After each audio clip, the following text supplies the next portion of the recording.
Good morning. For those who want to follow along, I'm going to talk about Moldvay, Basic D&D, the Red Book of 1981. In particular, uh, the thing for GMs, and the thing that for me, um, to the experience for me as a kid with D, uh, my friends might remember mostly. I think we used modules, maps, but I very often took out the guts and threw them away and make my own information or make it up as I went because I was a kid and I didn't necessarily use the modules properly, right? But I used the maps and I used some of the information in the modules, but I was pretty sloppy about just running B1, right? But for me, it was always so important to get them right there, right? So, I rarely would do the tavern start, right? You start them out in a tavern and you have a quest, somebody who needs their services. Uh, Even more so today, is what is written in the B1 Moldvay book so important to me, and it's how I actually. I guess again, maybe this is why I should write my videos, right? Because I'm kind of all over. But what I wanted to talk about today was campfires and taverns, right?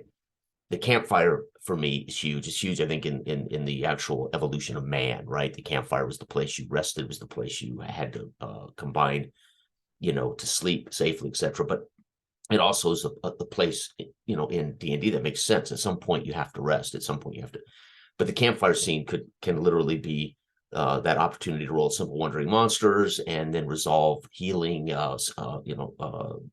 The mechanical piece of the game for Vancian magic that allows you to reset your spells and you know whatever the case may be. But I like that because it shows time passage, and I like that there's an opportunity for players to do that hero huddle without it being so much in the dungeon chatting all the time about what to do next. And it's a chance for the players to do that thing, meta or role play. I don't care. But and then that led me to the tavern problem, right? It's always there's very common to start in the tavern where you learn of something, right? But ironically, I'm not certain where that came from because when you look at, well, I shouldn't say that. I don't know where it came from because in other books it may suggest certain ways, but I was looking at Moldvay because that was the thing that most inspired me. It's the thing that, and I wanted to go over that a little bit. So those following along can turn to page part 8, Dungeon Master Information, which is B51 of their book. This is GM's advice on how to get going, right? Choose a scenario, and then it outlines the scenario, which is why your dungeon exists. And this other thing about Moldvay, this was about being a dungeon crawl, right? We didn't start thinking about hex crawling overland travel until the expert rules, and it put out wilderness adventure rules and I think naval water rules and stuff like that. So expert became that's what completed for me the series. I mean, it was, yes, I know they came out with an expert. I think they came out with a master set later with Beckme, right? The Beckme set was basic, expert, etc. But I, for the most part, this is what I want to do. Even now at 52 years old, it's ultimately what sculpted how I liked to enjoy Dungeons and Dragons when we were young, and even when I came back. But I didn't have this book.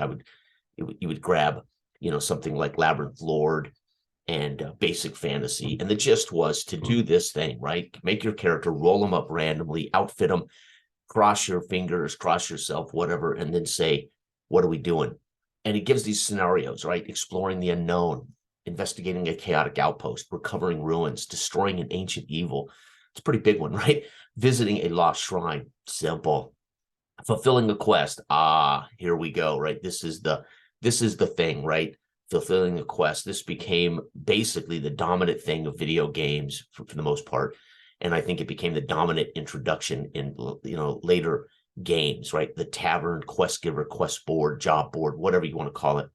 Escaping from enemies, rescuing prisoners, using a magical portal, finding a lost race.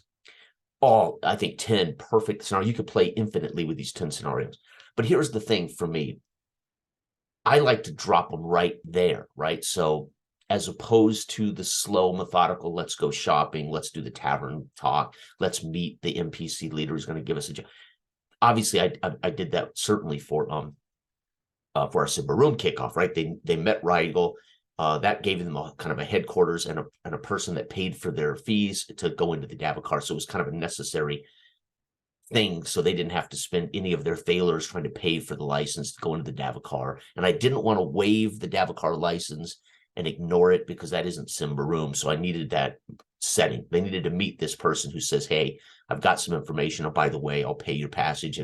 But he needed to be a shady character. Long story short, it led to some very interesting events, right? But I always like putting them right in front of the dungeon door. I liked putting them right at the foot of the thing, or I liked putting them on the edge of the old keep, and they start in awe. Hopefully, if you draw a good image, looking at the stone walls of the old stone keep, and you're here because you heard rumor of, and we're already on the ground, man. We're already doing the thing that is, for me, Dungeons and Dragons, basic D&D Moldvay in particular, right? And I don't remember us. We used expert mostly for character advancement, right? We like looking at the other options as characters could advance, greater spells, more monsters. Ironically, I was not a great rules as written DM. That wasn't what I was about. And I like to play lots of games. I played Top Secret, I ran Boot Hill, Star Frontiers, all the classics. We tried them all. None of them do we ever probably play completely right. I had friends that were better at the rules than I was. I had friends that were better at saying, that's not what the book says, Jay. So I was very often caught with my pants down going, really? The book says something else? So I'm not so much that now, obviously, because I'm trying to find out how other experiences happen, and I'm obviously more mature. I'm just more, but the magic of those early days for us, and the magic of those early days for me, still exists, right? When I look at the Buckmead rules, it's not nostalgia. There is this subtle simplicity and this subtle direction that I think I've often taken for granted, and I think some people take for granted. And I think a lot of people see this as just nostalgia. Well, if it was just nostalgia, this is all I would play, and I rarely play Moldvay. I mean, we're playing a version of it, so to speak. But it's the subtle things that you would pick up as a kid reading the rules for the first time, whatever, that kind of lock in, right? Exploring the unknown, put the part, they've been hired to map an unknown territory. Now, I think what happened is GM started trying to make this more interesting by saying, you're in the town of blah, and there's a local Justicar that is asked for aid, and they wander through the streets. They'd do their shopping. They'd wander in to meet the Justicar. We'd have a role play between the judge and the party, and the judge would say, I need this area mapped, and that's how they would get this information. Sounds that much more interesting, right? It's some kind of narrative device to get the players kind of engaged, get them role playing. Okay. Or quite literally, I would put them close to where they were supposed to start the mapping and I would present the situation, and I might even backfill briefly that you're here, and awaiting you back at the village is 25 gold pieces each for if you guys can map this, and this is what you were told by the village elder, right? And because their concern was, let's get into the dungeon, man, let's do this thing, let's kill monsters, let's get treasure, let's get better, right?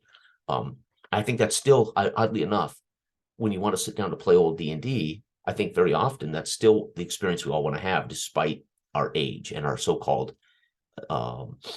development and maturity in understanding the greater thing, right? But, I'm looking at these, right? Explore the unknown. The party is hired to map the unknown territory. The area might once have been familiar, right? So overrun, destroyed, strange. This is where we got B1 search of the unknown, right? Okay. Investigating a chaotic outpost. The scenario has to do with a chaotic invasion, right? Characters must enter an enemy outpost.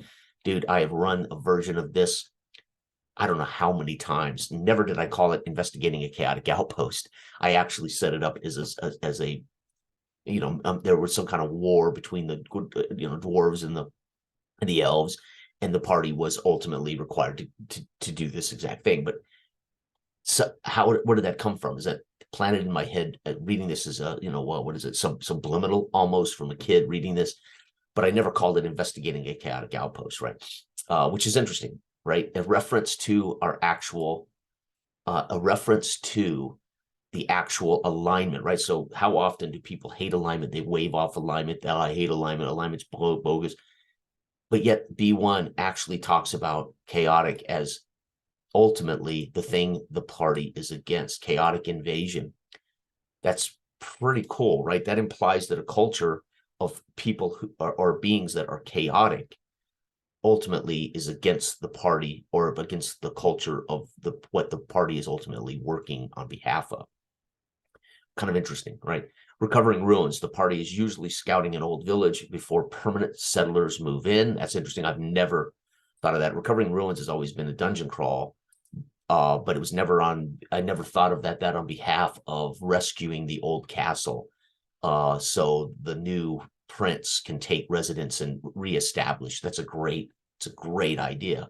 Never, they've done that, investigated ruins, but it's never been on, for a reason. So it's one of those things that I'm 52. I've run hundreds and hundreds of sessions in the last 12 years.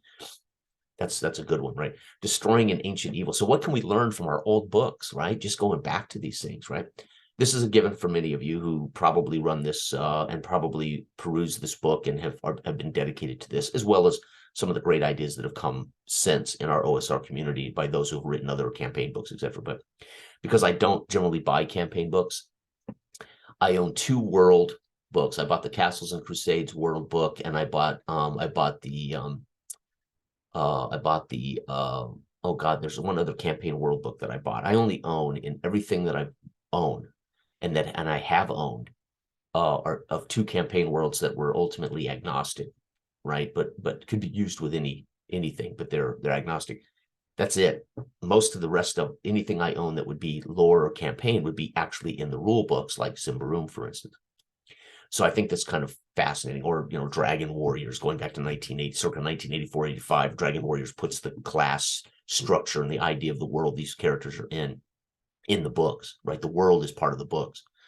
But D&D, the world was very general, right? Very, very, which is part of my love for old red book. It didn't matter what the actual fiction was. It didn't matter what the IP, the genre, right? It mattered that they made a fighter. They put him in chainmail with a shield and a sword, and they went off to face this who knows what. And that was the fun and the magic and the mystery of it, right? Destroying an ancient evil. Oh yeah, I mean, this is the one I use the least, because the idea of making the party, having to go to Ravenloft and kill, who the heck is that? Or to deal with that is, there's very often in my campaign worlds that I would prepare or create, there was some kind of good and evil, and there might have been some kind of ruling emperor or something, or king that was a real bastard, real despot, dictator bastard, but they weren't necessarily that. It was just something that affected them and affected the world they were in, show, don't tell. But it was never so much they had to go destroy the ancient evil.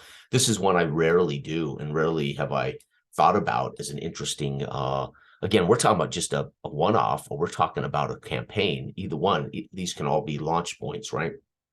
And again, the idea of campaigning, when we were kids, it was not that. It was the idea of going into the module, of going into the thing, and we might just play. We'd get together 2 or 3 mornings on the way to school, or before school, or after school, or whatever. And of course, as an adult, much different for me, as I would, have some idea what we were going to do, and you have some idea that this is going to be long term.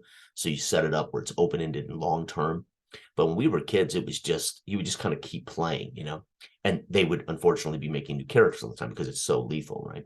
I think a lot of times people confused GMs killing them. They wouldn't recognize the GMs weren't killing them as the game was that dangerous, right? And they just happened to be victims of the lethality of the game. It wasn't so much the DMs were working to kill them. I mean, when you see some of the examples like B1, Search the Unknown, and there's 18 goblins around the corner.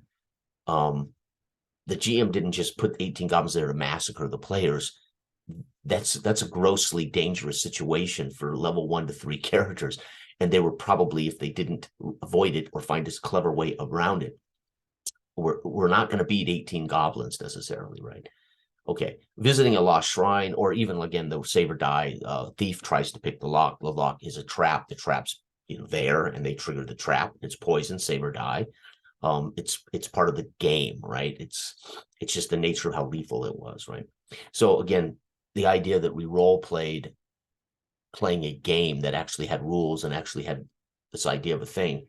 Role playing has been slowly evolved and twisted into, well, that isn't role playing, that's something else. Well, that isn't how it started, right? As many people have said, it started as wargaming. Well, B1 to me, Moldvay is not wargaming to me. I don't see wargaming here at all. I do see a game that has game elements, right? But it was definitely a different feeling. You weren't running armies. You weren't, visiting a lost shrine. Now, this is one that's pretty cool, right? This is a big one because I think most people have been through some idea of this or have created something like this. I certainly have, right? The idea of going to a place that's been long lost or missing or needs to be recovered, right?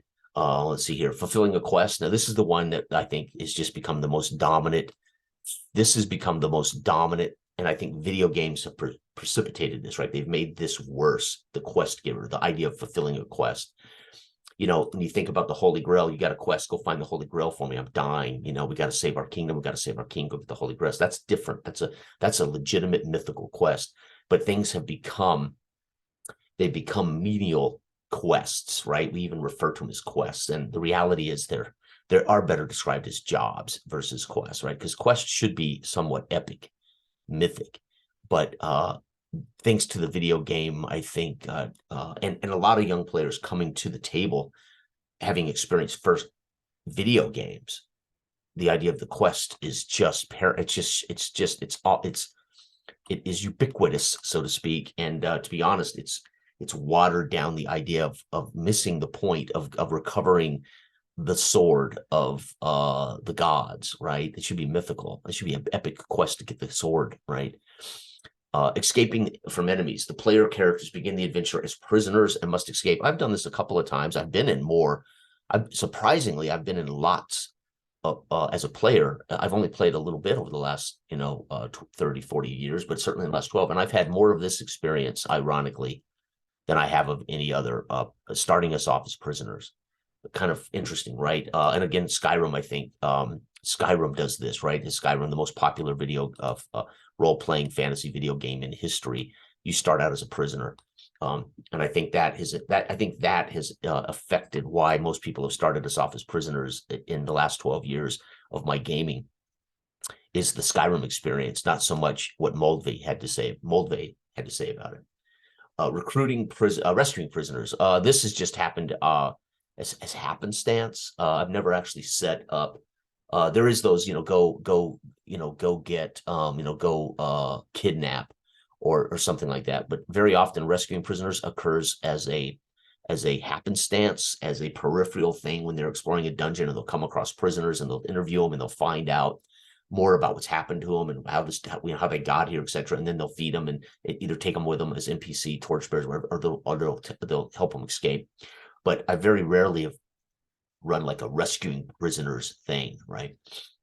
Using a magical portal. This is interesting. I've started campaign worlds off where they arrive from a magical event. They actually wake up in the fields, or they find themselves suddenly in a different place as they pass through a portal, or a great wizard has zapped them into another place on the island or whatever.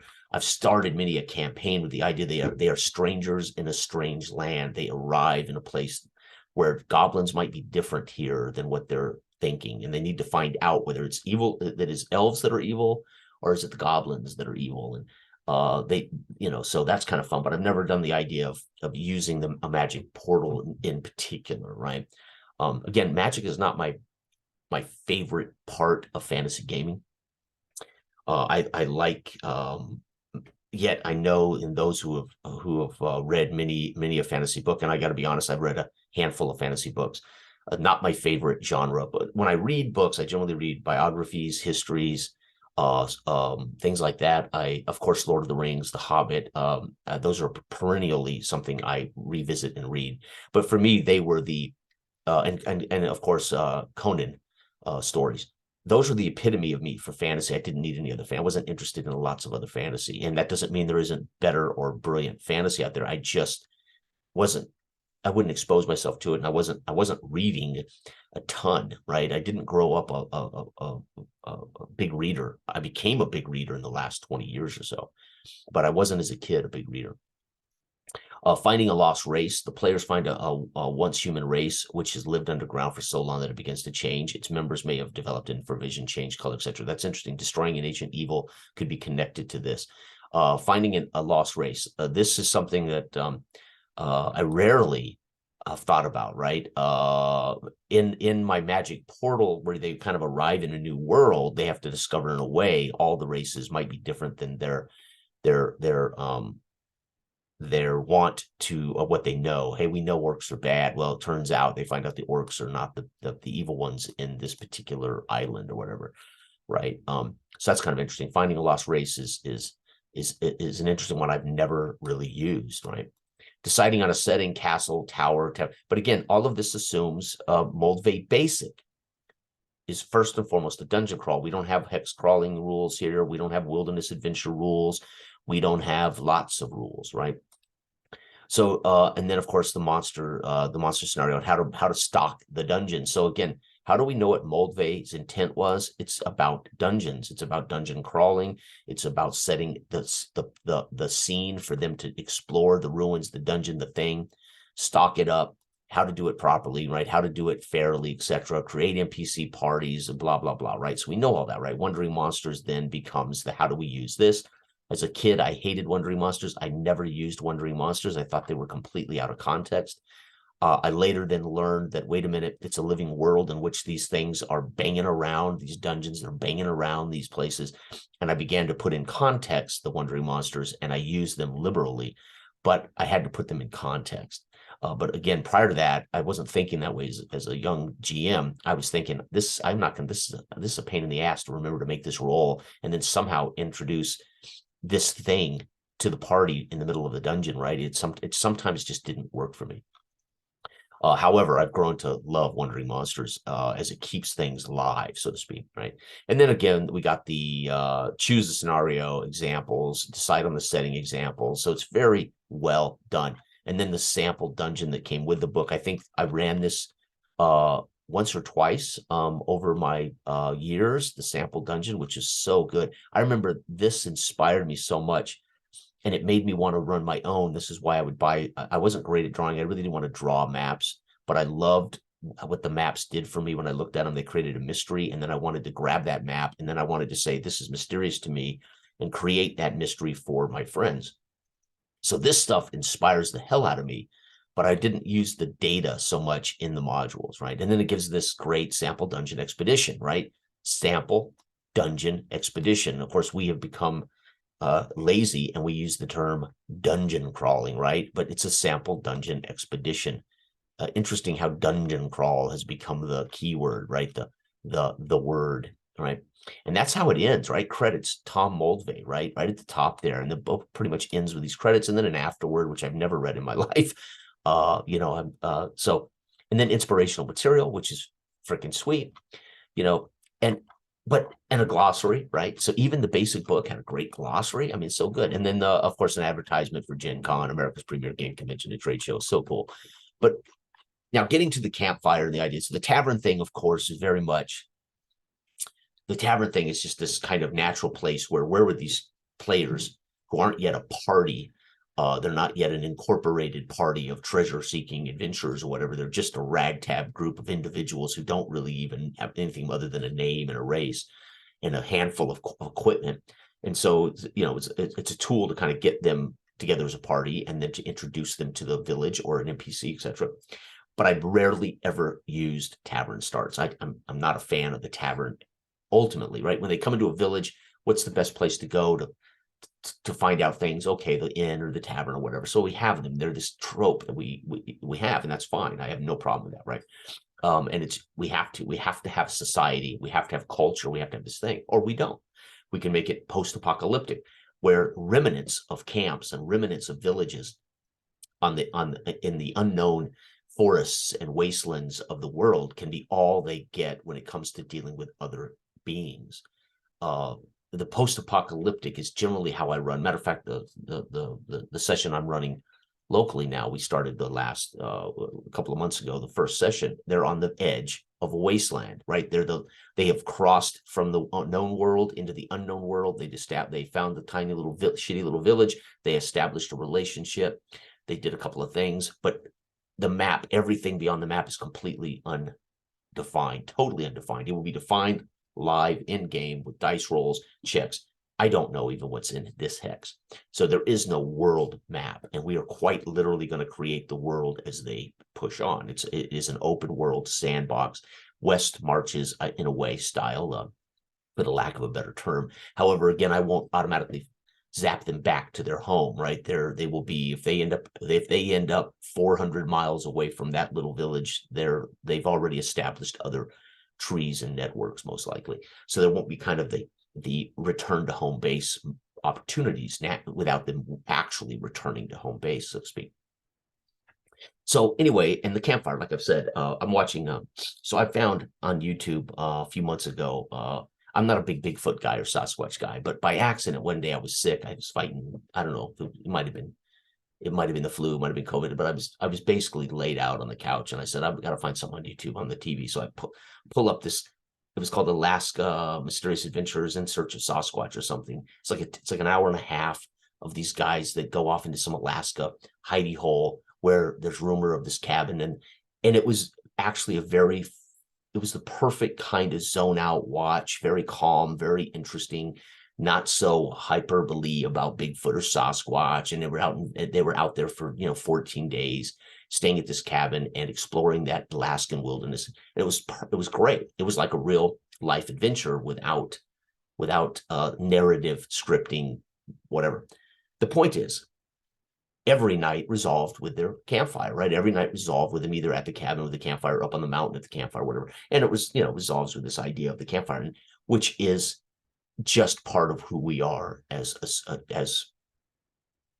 beings that have evolved, right? And the campfire is the necessary final piece of the day, so to speak. And it's a piece of the evening if you wake up at 2 a.m, right, as traditional hunter-gatherers did, and they would wake up at 2 or so, and they would have a snack if something was available, and they would have to stoke the fire, and then they might return back to sleep naturally for a few hours until sun came up, so to speak, right? It's a natural kind of rhythm that I go through even today, right? I wake up around 1 or 2, sometimes I have to get up for an hour or so, and then I'm boom back to bed, and then I'm up at 4:30 promptly every morning, right?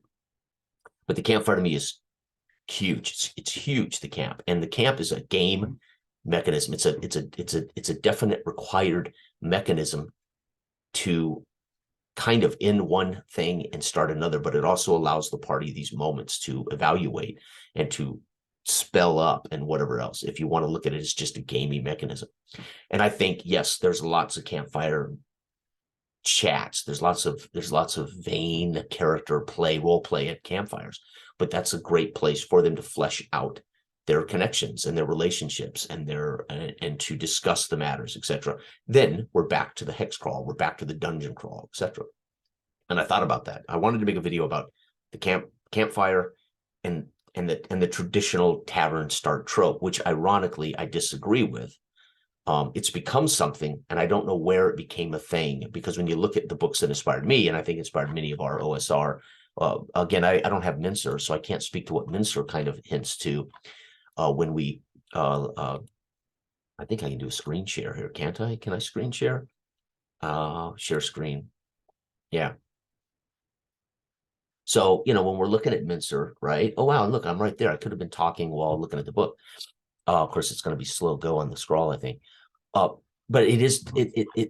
this was literally meant to be roll up characters, outfit your characters, and go into the deep, dark recesses of the world and explore these dangerous caverns where culture and civilization wasn't really the construct. It wasn't really the thing we were doing. You're going into a place where we can let that be. We can without pause. We don't debate the black or white, the good or evil of killing a monster, right? Because we're there to eradicate them, or we're there to collect their treasure and to end their control over this dungeon, or to eradicate the evil wizard or whatever, right? It allowed you to suspend disbelief, and I think it allowed you to morally suspend the idea that what you were doing was traipsing off to be a murder hobo, so to speak. And again, there's lots of people who love to use those kind of moral attitudes, right? I mean, this is, I guess, how, in a way, the Satanic Panic probably got somewhat of a foothold. What are you doing? What are you kids doing down there in the basement? You're doing what? Yeah, well, it's the same thing we're reading in comics and books, right? But again, it becomes something else. And anyway, so the idea of a tavern start never crossed my mind as a kid. We never started in a tavern. I literally would put them, feet from the opening of the cave, or I would put them in the surrounding, edge of the keep, or wherever the module might imply they should start, right on the beach, looking at this palisade wall, whatever the case might be. And it seems to me those are the best starts, that or in media res starts, which I really prefer. Not always, but I went on a period there where every session start, unless it was picking up from the end of the last session, would be an in media res launch, where they're right in the middle of something hairy or something they must deal with, right? And you hit the ground running using rules and using those things that we need to do.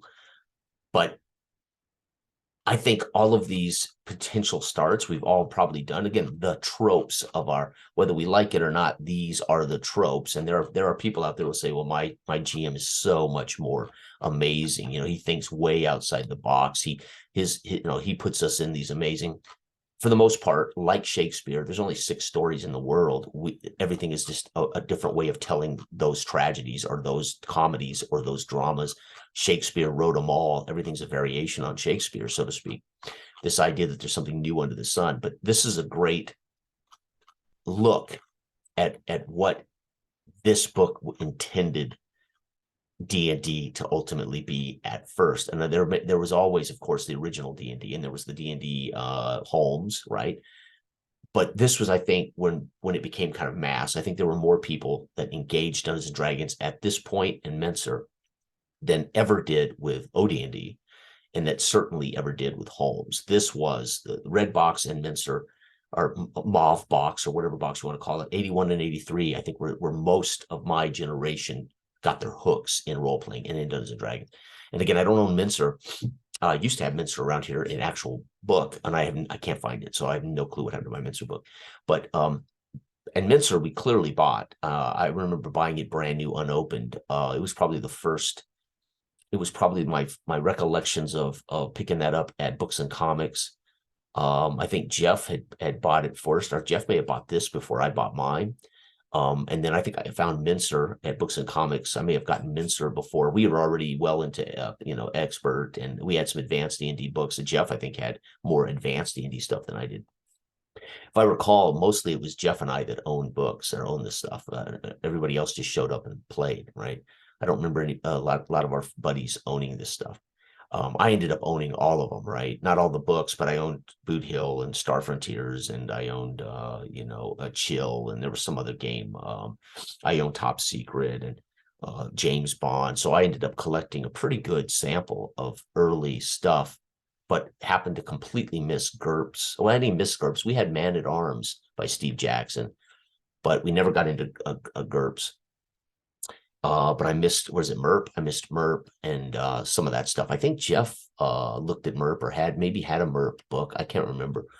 But anyway, TSR, the symbol, the TSR in the box meant I had to have it, right? Because they were, for us, this trusted, known thing, right? It was, the brand was TSR, not D&D so much, right? And now I think the brand is D&D, owned by WotC, right?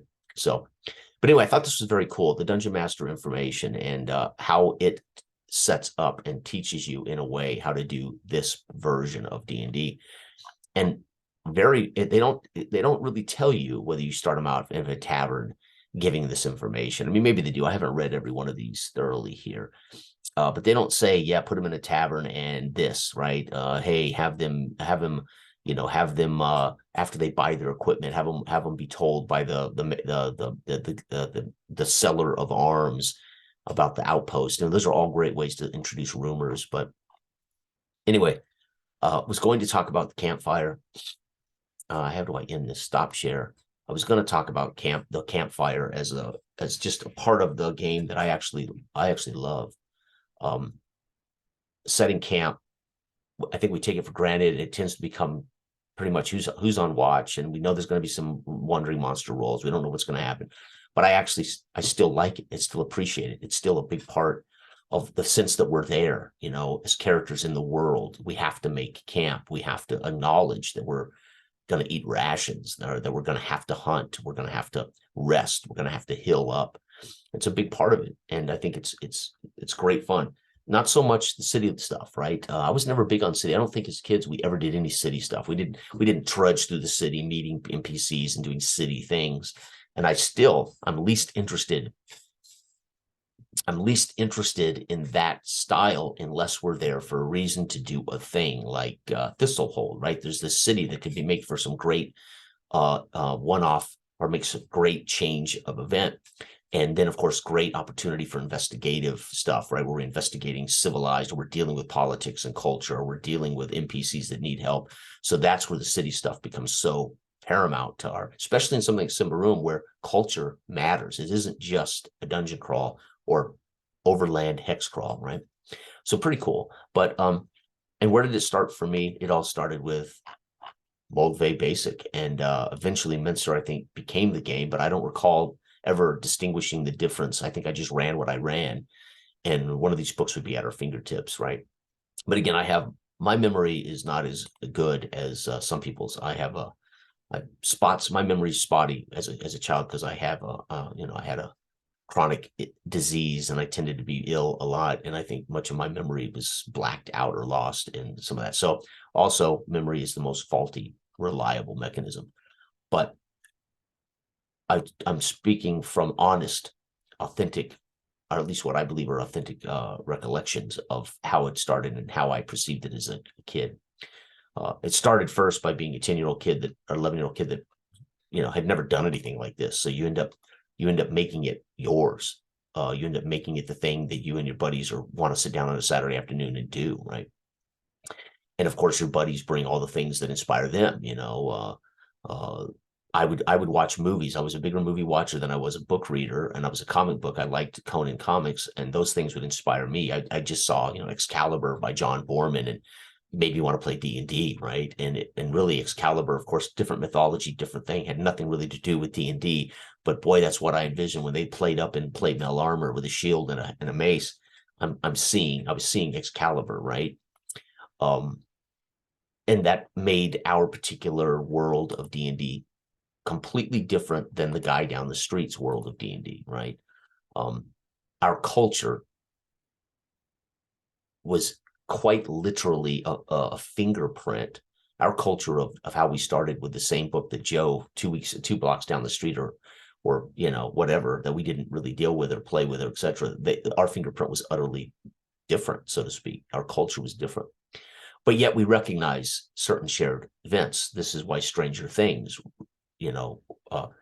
connected with many of us who sat in the basement with their buddies, eating pizza, rolling dice, talking smack, and then would run out and get on our bikes, go play basketball, go ride down to the store and buy some comic books, whatever.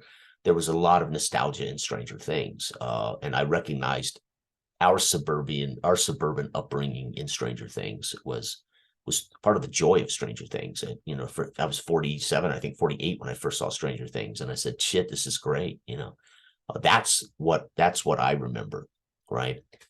Minus the actual supernatural events. Right. So, all right, everybody out there, have a great week and great weekend. We play Joth tonight, OSC, baby. And we play Joth, and I can't wait. We are in a dungeon. Perfect. We are at a cliffhanger as some dwarf with a giant axe is approaching us, ultimately wanting retribution for our tomb, our desecration of some tombs. And this would be I don't know, I played in 12 or 13 sessions. I think Todd said I've been in 13 of the 28 sessions, as I was gone for a while and I missed a couple. But it's got to be like my 10th character. I mean, I've only had one character maybe survive a couple so I'm probably on my 10th or 11th character in 13 sessions. So again, I'm facing the fact that Jocko may end in the first 10 minutes of this next session or 15 minutes of this next session. So I'm gonna have my 3 dice 6 ready to bang out quickly another character on the fly. This is where you want tear sheets like Dungeon Crawl Classics, right? You just tear off a new character, right? This is where DCC. We didn't play D&D like DCC reinvented the idea of the lethality, which was very clever and very different. It was lethal, but we didn't we didn't play it quite like that. It just happened that way. And Joth, I feel like Joth should have been. As a matter of fact, I think the first sessions of Joth were DCC, weren't they? Only Dell and Mark and Todd can answer that their first sessions of Joth might have been with DCC. I don't remember. I've only played one session of DCC and it was okay. I know the funnel's supposed to be this thing that's so fun. To me, if we play D&D properly and we play Moldvay D&D properly, you're going to get the funnel anyway. You're just going to get it. You're going to get it through actual play, right? You're going to end up getting through 10 or 11 characters in 12 sessions or 13 sessions. And eventually you'll have that character that finds a way, right, to survive. Or he'll be around other characters that have already survived for a while, and they're a little more powerful, and they help groom the magic user. So if David was a 4th level fighter and Dale happened to have a 4th level hobbit, and I die in this session, I would make a magic user 1st level, and I would anticipate they would work to keep me alive. So I would eventually help them. I would eventually have the things that they need to master the game. That was the strategy, right? The magic user sucked, and he was vulnerable, and he would die all the time, and it sucked. But this idea of balancing the group, the levels, no way, man. The goal was to keep sliding in 1 levels, and then hopefully the players would work to protect the thief and the magic user, so they would eventually give them all of those benefits. But that was the idea of long-term campaigning, not a campaign, right? We're going to play a campaign to do a thing. No, you would just campaign. And every session on a Saturday was part of that campaign, right? At least for us, right? Or at least what was in my head, and certainly what I've done in the last 13 years or so, being back running lots of games. You just keep playing. It is campaigning by the sheer nature. We just sit down with our characters and keep going, which I think is what's happening in Joth, right? Anyway, thanks for watching. Goodbye.